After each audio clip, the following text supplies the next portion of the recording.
Everyone, in this video, I am going to quickly show you how to unfreeze your Monzo card. If your card is currently frozen and you are not sure how to unfreeze it, the first thing you need to do is open the Monzo app.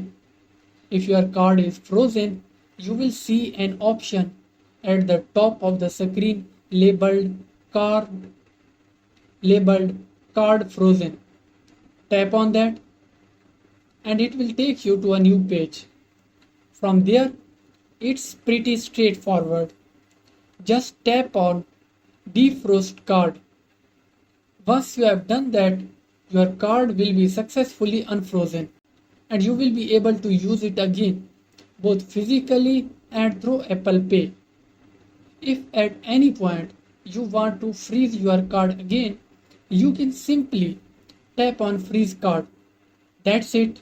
If you found this video helpful, please don't forget to like, share and subscribe to our channel for more informative videos.